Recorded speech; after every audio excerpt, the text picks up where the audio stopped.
Alô, nono ano, saudade de vocês, saudade dessa turma maravilhosa e linda.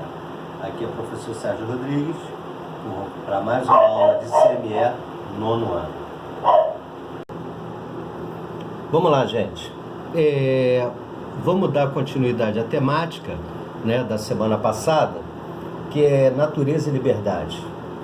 Nós conversamos sobre natureza e liberdade semana passada e hoje a gente vai falar do desapego. Pô, Sérgio, você vai falar do desapego, mas lá embaixo, tá? Aqui, um pouquinho mais para baixo, eu vou falar do apego. Mas eu gostaria de lembrar vocês que eu sou uma pessoa que gosto muito, mas muito demais, de falar sobre os ensinamentos orientais. E galgado em cima do desapego, tá? Que é um dos mais importantes ensinamentos orientais, principalmente o budista, tá? Nós não estamos falando de religião, tá? Quero deixar bem claro que nós estamos falando de um sintoma de pessoas que se julgam, tá? E vivem para a vida própria, tá? De vibrar positivamente, de orar positivamente para várias pessoas.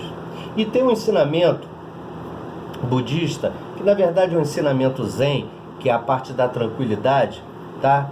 Que eu vou contar uma historinha, é uma história famosa, tá? De repente algum de vocês já tem ouvido essa história, mas ela é muito importante e ela é muito legal para essa temática. Eu vou ler para vocês. Um mestre e seu discípulo. Os dois estavam a caminho da aldeia vizinha quando chegaram a um rio agitado e viram na margem uma bela moça tentando atravessá-lo.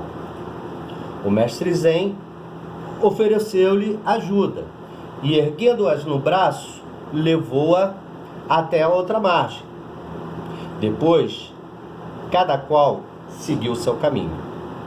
Mas o discípulo ficou bastante perturbado, pois o mestre sempre lhe ensinara que um monge nunca se deve aproximar de uma mulher. Por quê? Porque eles são celibatos. E por serem celibatos, não namoram, não têm relacionamento com nenhum tipo de mulher. Normalmente no monastério ficam só os homens, né? Mas vamos lá, vamos dar continuidade. Nunca se deve tocar numa mulher. O discípulo repensou o assunto. Por fim, ao voltarem para o templo, não conseguiu mais conter-se e disse ao mestre: Mestre, o senhor ensinou-me, dia após dia, a nunca tocar numa mulher. E apesar disso, o senhor pegou aquela bela moça nos braços e atravessou o rio com ela. O mestre respondeu: Tolo, eu deixei a moça na outra margem do rio.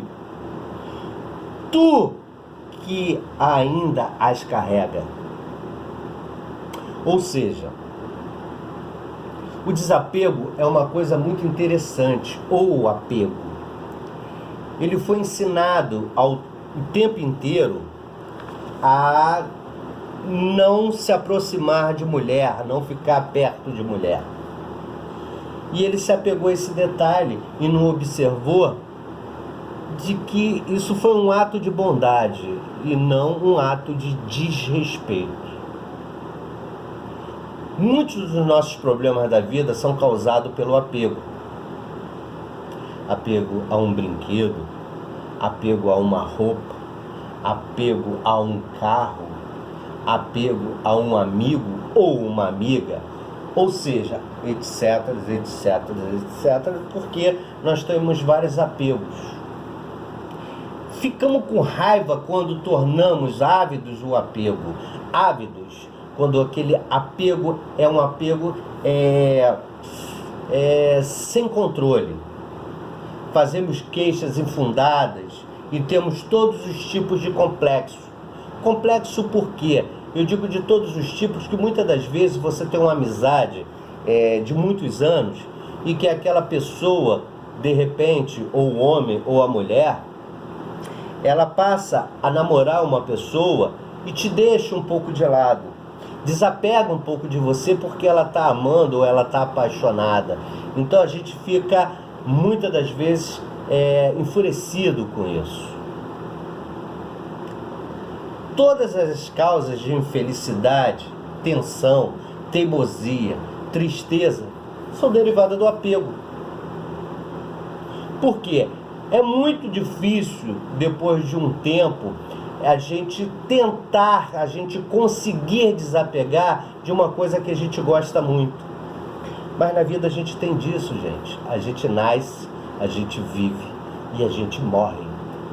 Um dia a gente desapega de alguma coisa, de uma pessoa, ou de um brinquedo que se quebrou, ou de uma roupa que se rasgou. Um dia a gente vai perder essas coisas. Muitas vezes a gente não para pensar nessa nossa ignorância, né? Porque na verdade a palavra ignorância é aquele que ignora. Você ignora uma verdade, uma coisa que vai acontecer, um fato que pode não acontecer agora, mas vai acontecer no futuro. Muitas das vezes a gente mantém um relacionamento com um amigo ou com uma namorada e que a gente acha que aquele relacionamento nunca vai acabar. E que acaba. Ele pode acabar por um motivo fútil, simples e muitas das vezes até desnecessário. Quando eu falo das causas de infelicidade, existe também aquelas pessoas que elas gostam de ser motivadas pela infelicidade. Elas gostam de se fazer de coitados ou de coitadas. É a síndrome do coitadismo. Coitado dela, coitado dele. Por que coitado? Amputaram algum dedo, algum braço, alguma perna dele? Não. Tiraram algum pedaço do cérebro dele? Não. Por que coitado? Coitado porque ele definiu que para ele aquilo ali é um problema. De repente o problema é para ele, não para você, não para os outros. Qual é o motivo? Vocês já pensaram nisso? O porquê? Por que vocês, porque eu, porque as pessoas têm essa mania de achar e de se colocar como coitado em algumas situações, se penalizar por isso? Vamos ter aquela visão da bilateralidade das coisas. Muitas das vezes fomos criados para sermos competitivos, competir o tempo inteiro com pessoas, com a vida, sermos o melhor. Às vezes o nosso alicerce de moral e de ética dentro da nossa família, do nosso leito familiar, nós fomos criados para isso.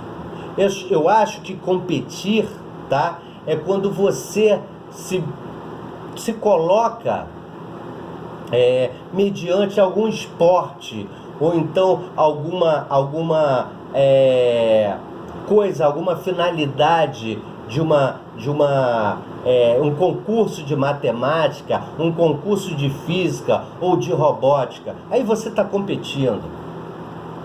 Mas você ser criado o tempo inteiro para sermos competitivos, até que, mas não o tempo inteiro.